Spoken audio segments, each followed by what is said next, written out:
queria apresentar os nossos dois convidados. Vou fazer agora uma tradução simultânea em português. Acho que vou conseguir. Danielle Cohn é professora no Departamento de Filosofia em Paris 1, Panthéon-Sorbonne. Ela é também a diretora do Centro de Estética e Filosofia das Artes. Ela é também, faz parte também da equipa da revista francesa que se chama Critique, e ela é diretora da coleção estética das edições de la Rue d'Ulm. Ela é também co-diretora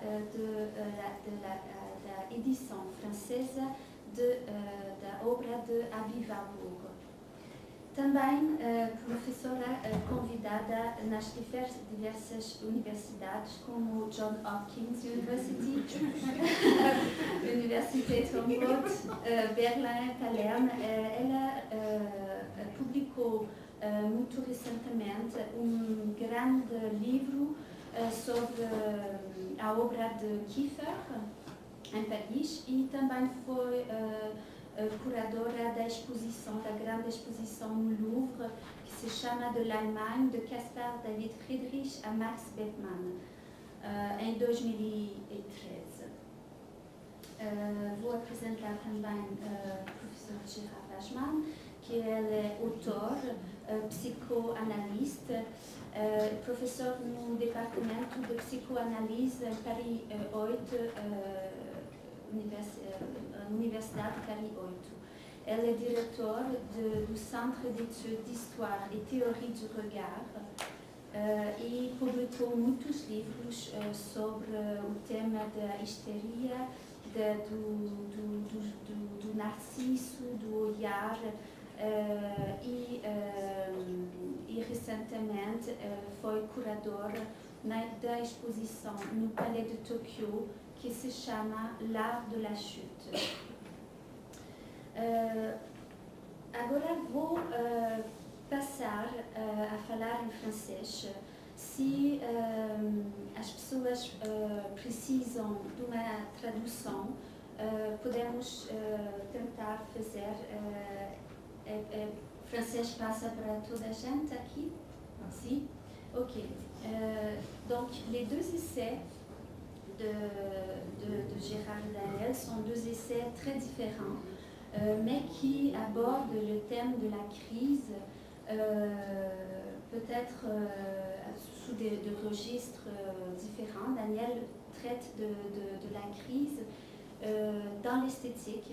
Elle montre dans son essai comment l'esthétique est liée à la crise depuis l'émergence même de cette discipline au XVIIIe siècle, et elle montre comment la crise a toujours été partie prenante de l'esthétique, de ses bons, de ses rebonds, et jusqu'à même évoquer la possibilité d'une généralisation de la crise dans le discours esthétique et même sur la réflexion même qui porte sur l'esthétique.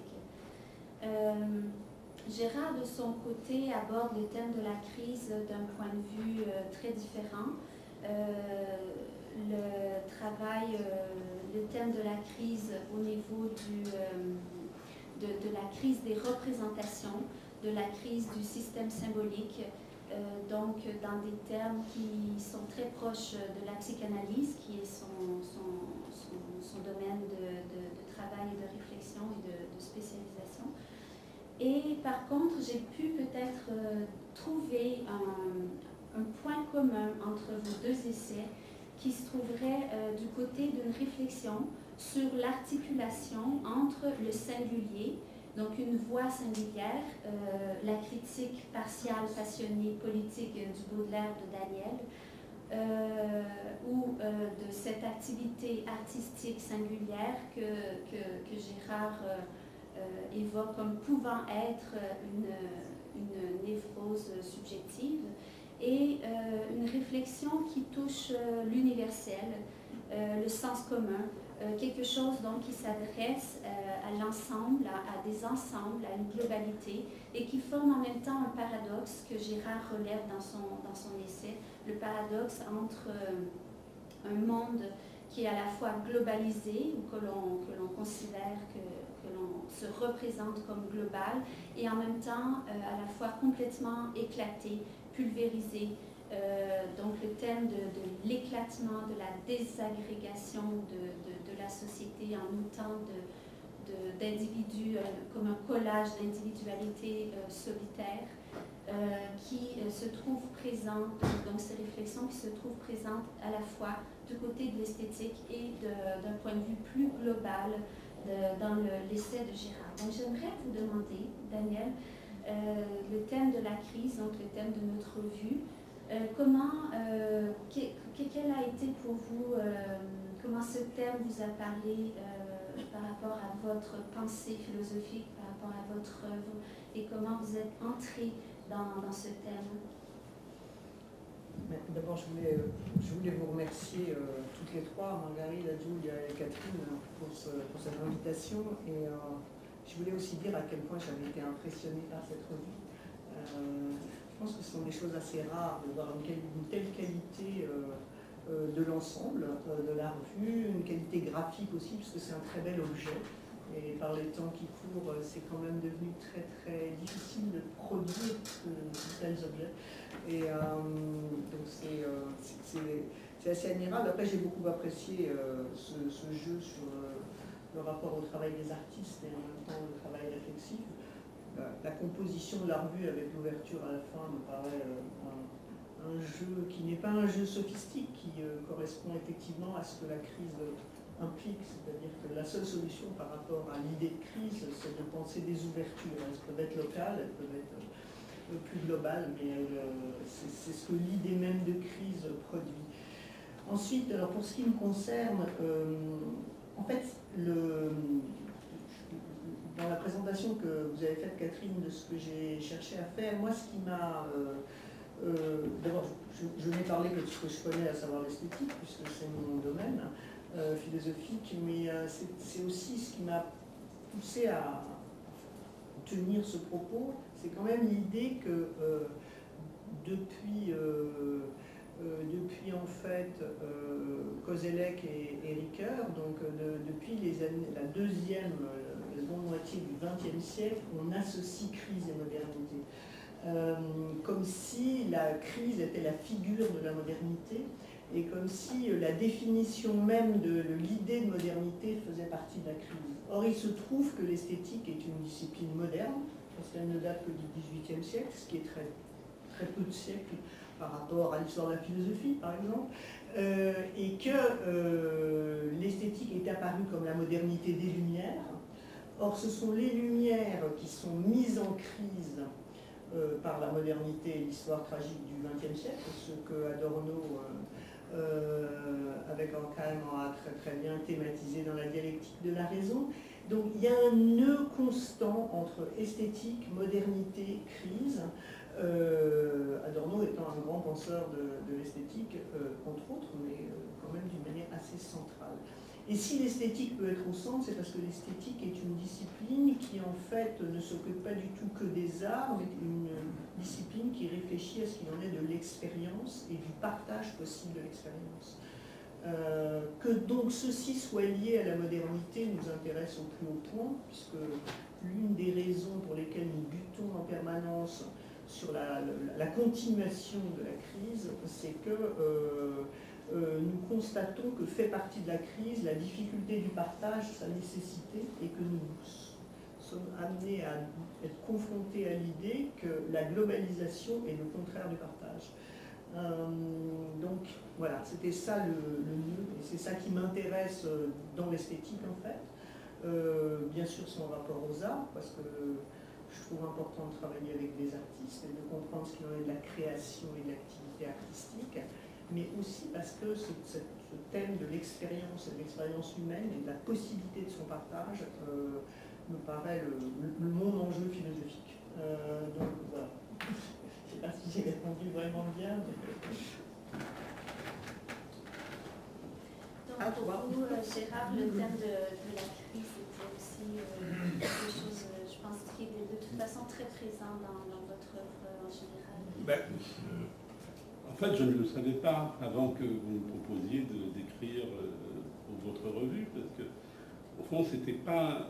La notion de crise en tant que telle n'était pas pour moi une notion qui me motivait, mais finalement, en me posant la question, je me suis aperçu qu'il n'y a que ça dont je m'occupais, vous avez raison. Donc vous m'avez mieux lu que moi-même, plutôt très, très agréable. Je veux dire, je dirais tout de même un mot, c'est l'idée de la crise pour moi, elle est à prendre, vous l'avez tout à fait bien indiqué, au fond dans le champ qui est le mien, c'est-à-dire celui de la psychanalyse. Au fond, mes définitions, elles ne relèvent pas ni de la politique, ni de la sociologie, ni d'aucune de ces disciplines qui s'abreuvent au fond de la question, de la notion même de crise. J'ai pris les coordonnées, si je devais définir ce que c'est que la question de la crise dans le champ qui m'occupe, c'était au fond à partir d'une réflexion sur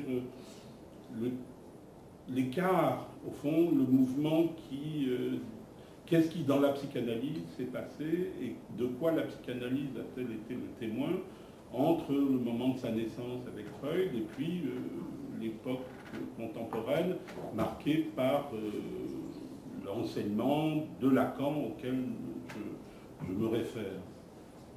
Et au fond, la grande différence, et c'est là où le point de la crise est apparu, c'est que, pour le dire de façon très lapidaire et simplement, au fond, la psychanalyse avec Freud, elle est née dans un moment qu'on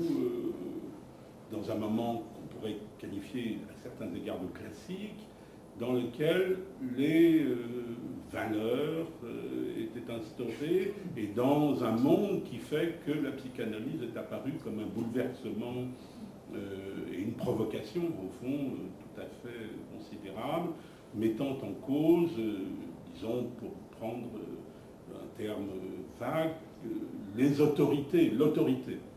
Dans la psychanalyse, l'autorité, elle a un nom technique, si je puis dire, on appelle ça le père. Enfin, ne parlons pas du père, c'est une notion que nous utilisons entre nous, je veux dire, et qui fait que la fonction, la question du pouvoir, de l'autorité, de l'interdit, de la loi, était absolument au cœur de la réflexion de Freud, et ça rend raison de l'impact extraordinairement révolutionnaire, véritablement, de l'invention de la psychanalyse par Freud. D'une certaine manière, je disais l'interdit, au fond, tout ce dont il parle à propos de la sexualité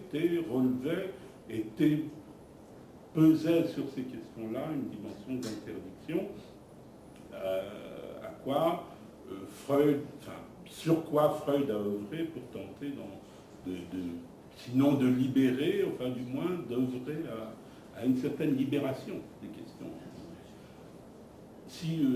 Il est tout à fait patent pour nous tous aujourd'hui, il n'y a pas que pour les psychanalystes, que cette situation a totalement changé. Nous ne sommes plus dans un temps de répression de la sexualité. Il y en a encore, bien entendu. Il y a de la censure. J'ai d'ailleurs remarqué que le terme de censure est entré comme concept dans la psychanalyse chez Freud. Mais on est passé dans un moment, pour le dire très vite, pour le justifier, je vais le dire de façon tranchée, où ce qui était l'époque freudienne était marquée par un interdit profondément du côté des pulsions, comme on dit. Aujourd'hui, ce qui était interdit est devenu quasiment obligatoire. C'est-à-dire, au fond, j'avais noté, je ne sais pas si je le dis, si j'évoque ça dans le texte de votre revue, mais j'avais noté qu'au fond, il y avait un mot d'ordre absolument formidable qui avait été donné, qui est un mot d'ordre à mes yeux tout à fait de l'époque, et qui était le mot d'ordre de Coca-Cola, une grande entreprise comme Coca-Cola, qui est « enjoy ». c'est évidemment le contraire de l'époque de Freud. À l'époque, on ne voyait pas sur les murs Enjoy. On voyait rentrer taisez-vous et serrer les cuisses et ne parlons pas de ça. Aujourd'hui, Enjoy est devenu le mode par lequel le monde est ordonné et un monde dans lequel nous sommes contraints, appelés, et plus qu'appelés en effet, où ce qui relevait de l'interdit est aujourd'hui devenu quasiment obligatoire. D'ailleurs, c'était une définition que Lacan avait donnée, je crois, dans mon souvenir, de ce que c'était que le totalitarisme. C'est ce qui est interdit et devient obligatoire.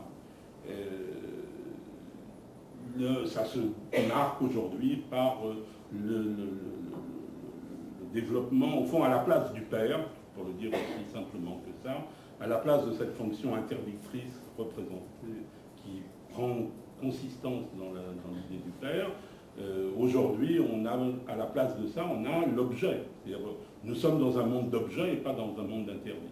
Et on nous pousse à aller au supermarché. La consommation est un des modes par lequel cette dimension de l'obligation de jouissance, au fond, nous sommes appelés à la jouissance. Et ça change absolument tout. Et je me suis rendu compte, finalement, d'une certaine manière, l'idée de la crise, elle est passée pour moi. Je me suis aperçu que c'est ce sur quoi je pouvais travailler. Et d'une certaine manière, vous avez évoqué le fait que j'ai pu faire une exposition il y a 2 ans maintenant, je crois, à Paris, au Palais de Tokyo. C'était d'une certaine manière aussi essayer de comptabiliser ce qui, dans l'art, faisait symptôme de cette situation. Et ce qui m'a frappé, ce qui m'a marqué à ce moment-là et qui a donné le sens de cette exposition, c'était l'idée, c'était la chute. Et au fond, l'objet comme ce qui choisit. D'ailleurs, ravi qu'il y ait ici un artiste portugais qui participait à notre exposition que j'ai faite donc avec Marie de Bougerolles. Et donc, d'une certaine manière, cette exposition tentait de donner, non pas un bilan, mais d'aller regarder du côté de ce qui, dans l'art, faisait symptôme de cette nouvelle époque. Et au fond, dans l'article que j'ai pu vous donner ici, ma question était plutôt de savoir est-ce que cette nouvelle époque, est-ce que cette nouvelle époque n'a pas généré une nouvelle forme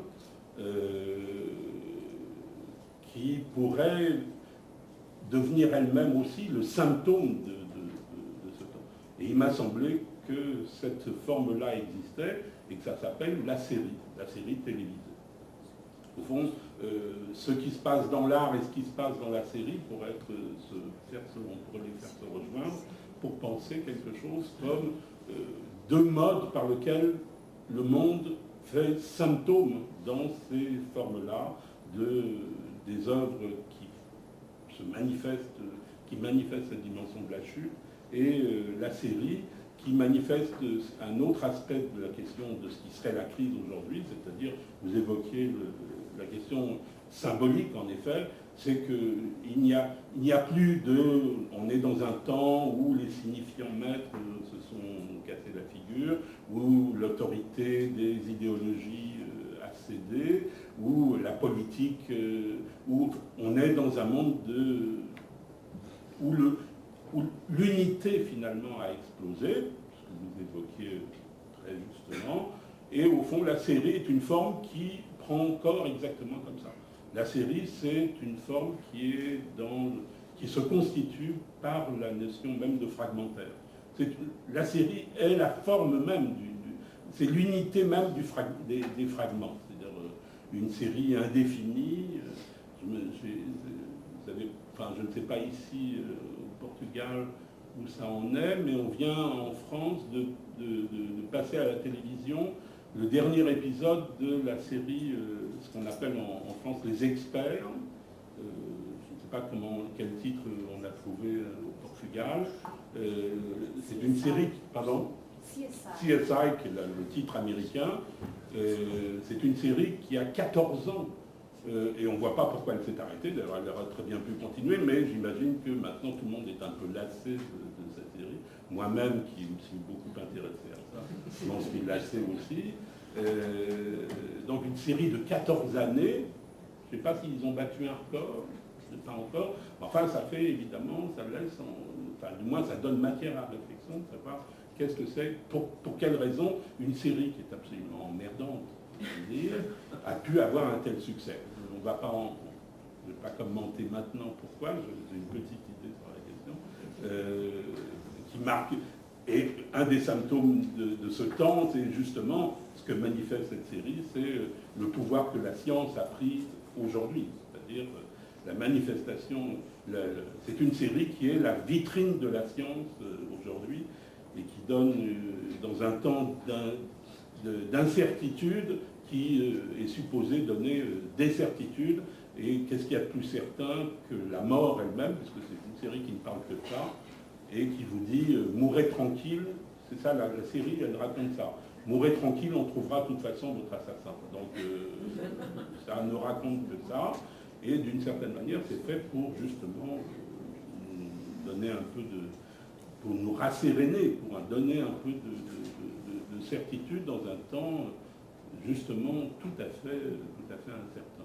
Et donc la série m'a semblé en effet la forme qui pouvait manifester ça, et j'ai voulu montrer un peu dans cet article quelques aspects de la question, non pas donc une forme d'art, pas de populaire, dont on pouvait penser qu'elle avait un intérêt comme une nouveauté simplement, mais réellement la création d'une nouvelle forme que j'ai voulu mettre, par exemple, en regard de ce qu'était la création d'une forme comme le tableau en peinture.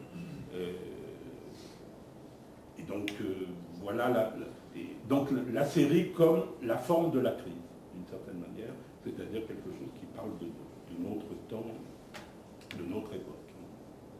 Oui, et aussi la forme sérielle a été présente beaucoup pendant tout le XXe siècle dans la musique sérielle, dans les avant-gardes. Donc, correspond en effet à des moments de crise, des moments de discontinuité peut-être, en tout cas d'enchaînement très rapide dans les expressions, dans l'émergence des mouvements, des courants, des formes, des manifestations.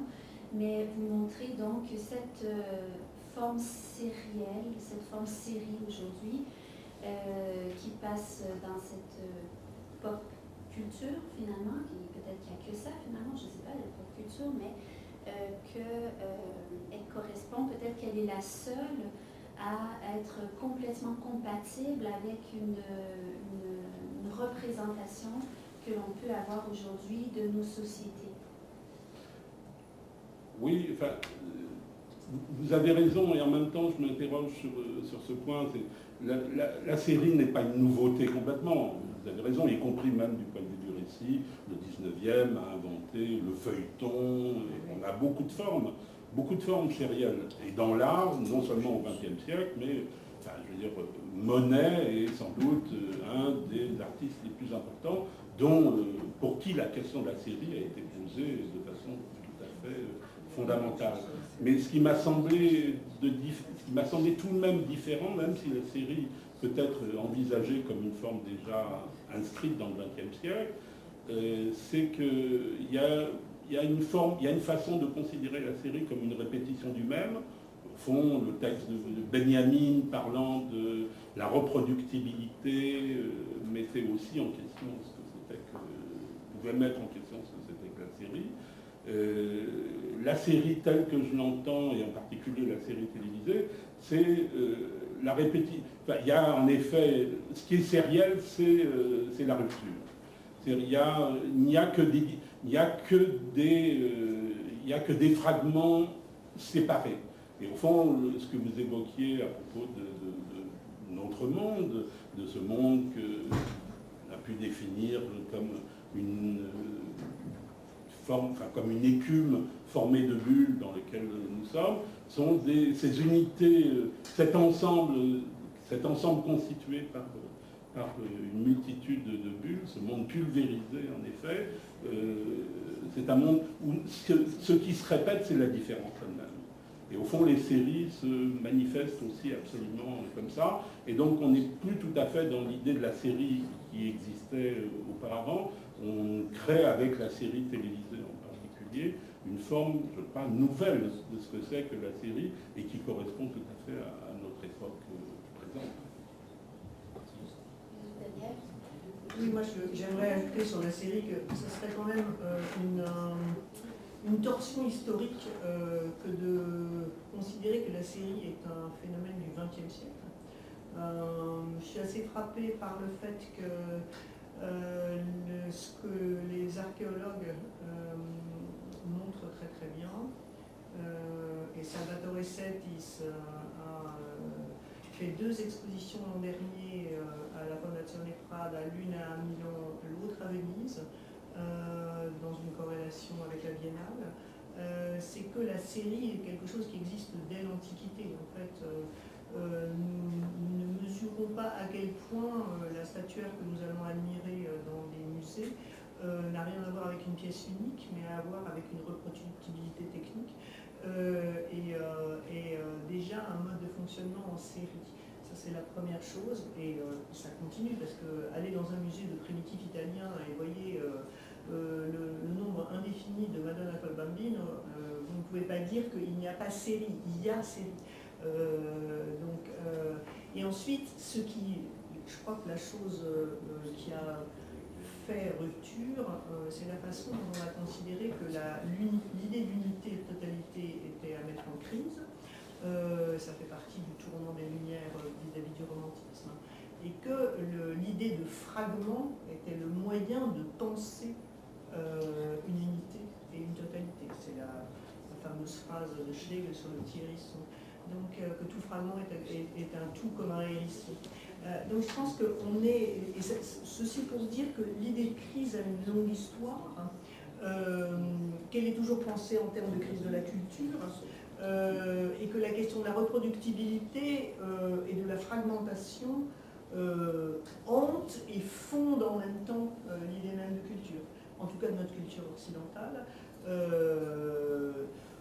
Donc, ce qui, je crois, change, c'est le non-questionnement de l'unité, et le non-renvoi à la question de l'unité et de la totalité. Ça, c'est une cassure.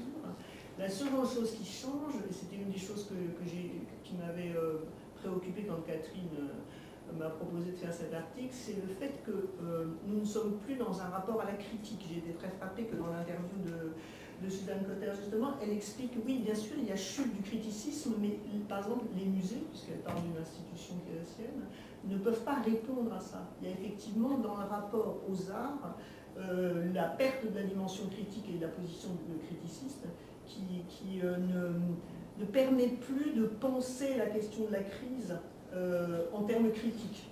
On est envahi par l'idée de crise et on a un problème de réponse à cette invasion.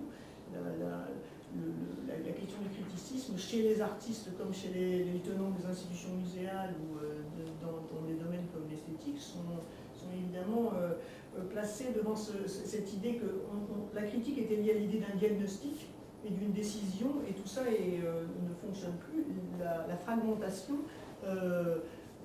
décourage la possibilité de la critique. Et en même temps, je pense que c'est à tort, c'est-à-dire qu'il faudrait au contraire, par rapport à cette fragmentation, réactiver les jeux de diagnostic et donc de la position critique dans la crise, donc voir dans la crise, même si elle est continue, ou continuer, je pense qu'il vaut mieux dire continuer que continue, parce qu'elle est pleine de ruptures, pleine de troupes, de blancs. Il faudrait voir là la nécessité, l'urgence nécessaire d'invention de position critique. Oui, de position critique, d'engagement aussi. Mais la critique est toujours engagée, elle est partiale et... Absolument. Oui, oui, je voulais poser une question à Gérard et Daniel en reprenant des points qui me semblent très importants de ce que vous avez dit. D'une part, la relation entre le fragmentaire et ses horizons d'attente d'unité, et aussi la question du partage du service sensible, du partage, et de la difficulté de partager aussi en relation avec cette question de la critique, du manque de critique, de la difficulté de faire de la critique. En ce qui concerne la relation entre unité et fragment, je voulais demander à Gérard, quand on pense dans cette analyse du fonctionnement de la série effectivement, elle est fragmentée, mais en même temps, il me semble, je ne sais pas si vous êtes d'accord aussi, qu'elle produit un désir qui est tout le temps, qui est toujours un désir d'unité. Et c'est un désir qui parfois excède la personne et qui pousse à des comportements parfois excessifs. C'est-à-dire c'est un désir qui nous fait espérer qu'en fait cette fragmentation puisse se réunir dans un temps prolongé dans lequel on va voir tout ça ensemble et on va avoir un sens général de cette histoire. Donc je me demandais quelle est la relation entre technique, fragmentation en tant que technique, en tant que stratégie, en tant que symptôme, et en même temps la question du désir, la question du désir que cette fragmentation produit d'une certaine façon. Et d'un autre côté, j'ai souhaité demander à Daniel, vous avez évoqué la question de notre tendance à mettre en relation la difficulté du partage avec un temps de globalisation toujours asymétrique, etc.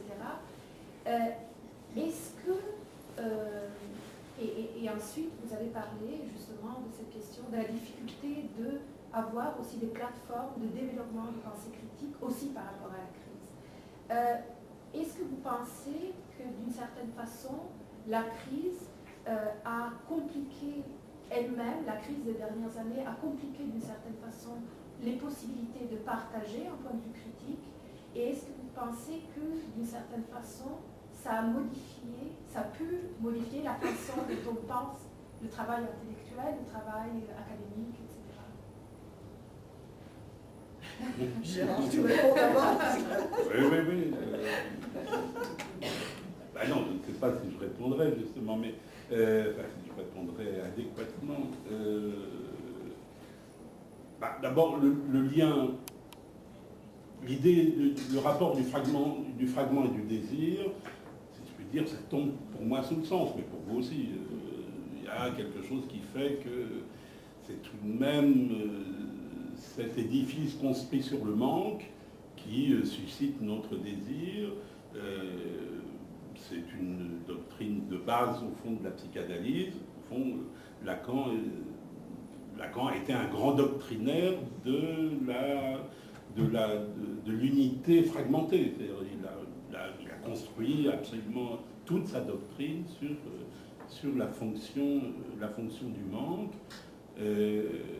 Et d'une certaine manière, la série répond absolument de ça, d'une façon particulière. Donc, la doctrine générale, on pourrait prendre beaucoup d'autres exemples, mais la série répond sous un mode très particulier, qui est, comme vous dites, on voudrait avoir l'unité. Et d'ailleurs, ça me fait penser, votre question, votre remarque, me fait penser à une chose à laquelle je n'avais pas pensé, mais ça doit sans doute expliquer ce que vous en dites, ça doit expliquer le fait qu'on est passé, il y avait dans l'idée du feuilleton, et même au début dans les séries, il y avait l'idée d'une périodicité, d'une temporalité, où on regardait, on attendait la semaine suivante, et on a, au XIXe siècle aussi, on envoyait des chapitres, on attendait à New York l'arrivée par bateau des chapitres.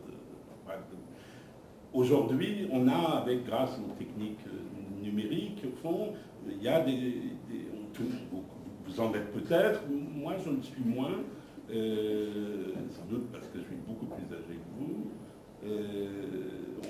On achète les DVD entiers et on regarde Il y a des gens qui essayent de la regarder entièrement, du premier épisode au dernier, avec l'idée qui sans doute anime un tel regard, qui est justement de reconstituer une unité.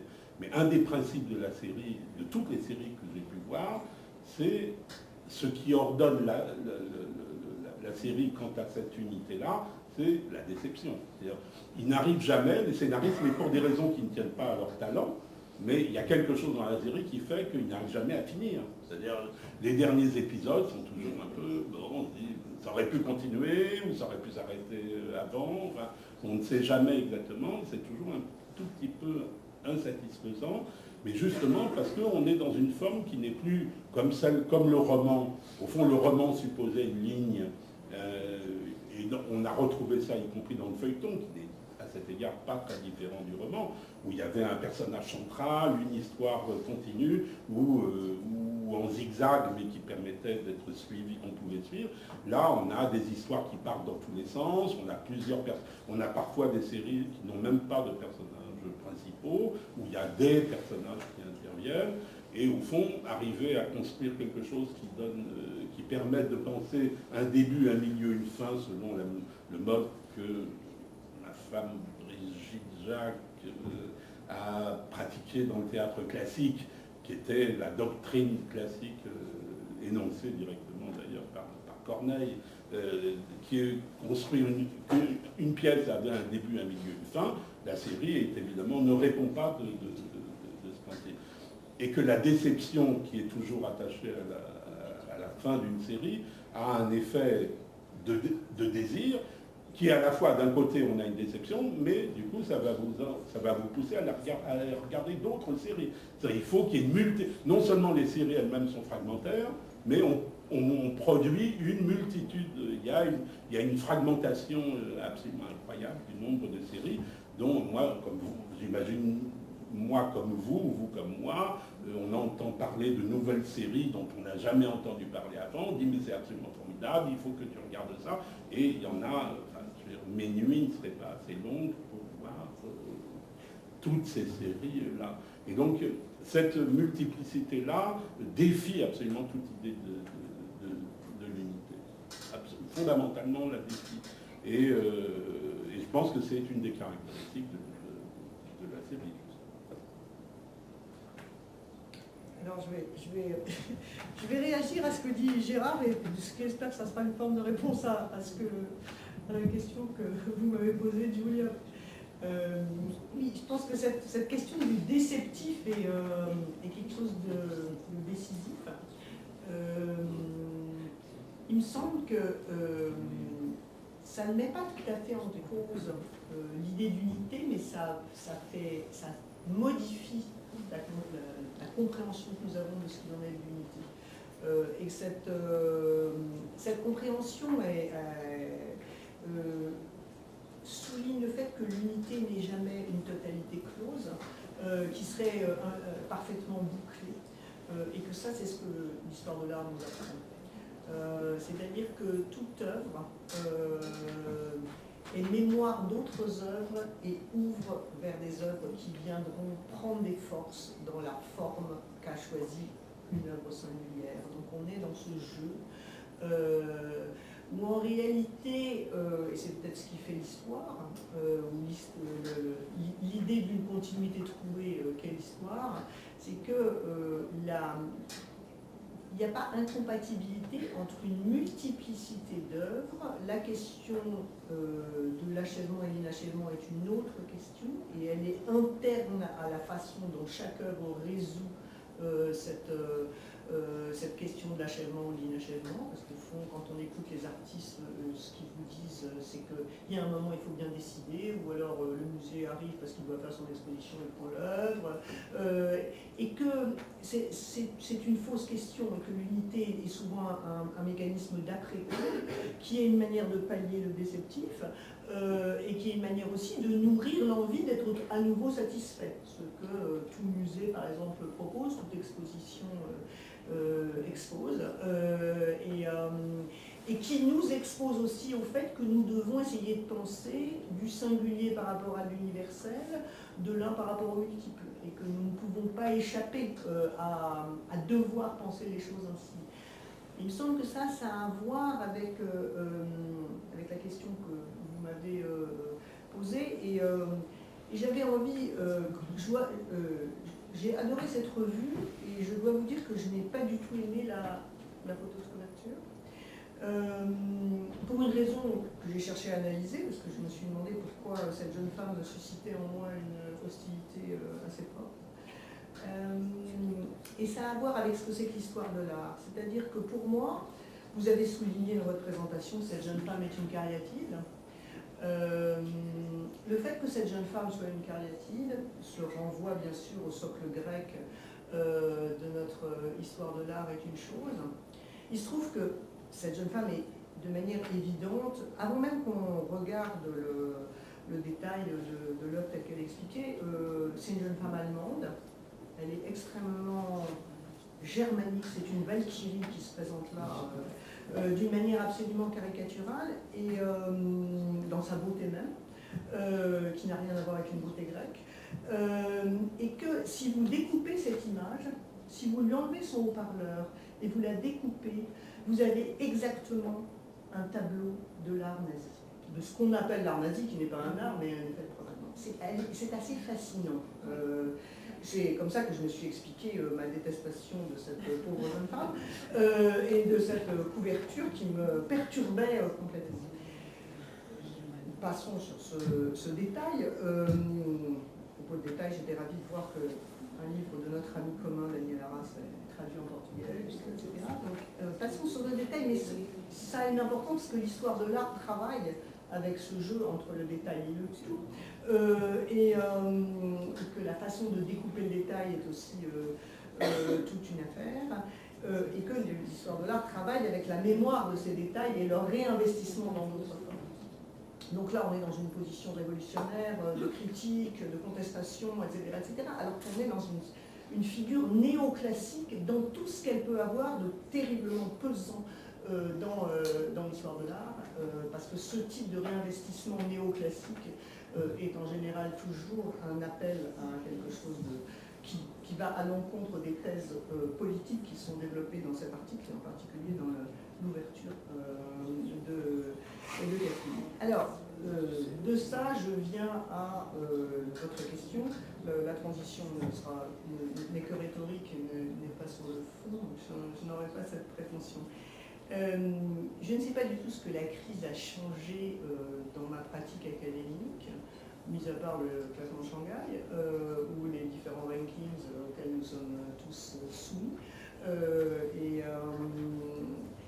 En revanche, ce que je pense, c'est que le rapport entre globalisation et partage renvoie à une très vieille question dont l'actualité est brûlante, et qui est que ce qu'on a appelé le global term passe son temps à nous rappeler la nécessité purgative d'un relativisme, et que l'idée de partage nous renvoie à la postulation d'un universel. Donc je crois que l'enjeu politique, il est celui-là, à vouloir être fasciné, capté, captivé par les possibilités que nous offre la globalisation, d'un point de vue technologique, communication, etc., nous oublions que la seule arme dont nous disposons en tant qu'intellectuels, c'est la postulation de l'universel. Parce que si nous ne le postulons pas, nous ne le retrouverons jamais. Et nous serons noyés, émiettés dans un relativisme qui fait des ravages et produit ce sentiment que nous ne sortirons jamais de la crise, parce que nous ne pouvons que rester dans la crise si nous gardons une position relativiste. Est-ce que ça change quelque chose à ma pratique académique ? Oui, par exemple, quand il y a eu les attentats du 13 novembre à Paris, j'avais par je ne sais pas pourquoi, vous savez, on nous demande dans la vie académique de donner nos sujets de séminaire en mail d'avant, et donc j'avais décidé de faire quelque chose sur les images de violence. Et je me suis retrouvée face à des étudiants au lendemain du 13 novembre, totalement traumatisés par ce qui venait de se passer. Et depuis 2 mois, je leur parlais de ce qui était des images de violence, et là, ils étaient non pas dans des images de violence, mais dans une vie violentée. Ça produit des électrochocs. Là, justement, on est obligé de savoir ce qu'on professe par rapport à une situation critique, de crise aiguë, et peut-être que ça renforce l'enjeu qui est notre responsabilité académique, à savoir rappeler que l'universel a besoin d'être postulé. Ça n'est pas une médecine qui marche à tous les coups, la preuve, mais c'est en tout cas un viatique qu'en tant qu'intellectuel, je pense qu'il faut savoir se donner. Voilà. C'est un peu pompeux, hein, mais la crise exige aussi de temps en temps qu'on prenne parti. Donc peut-être, est-ce qu'il y aurait des questions dans la salle? Je sais que le temps court et que... mais peut-être on a un peu le temps pour quelques questions.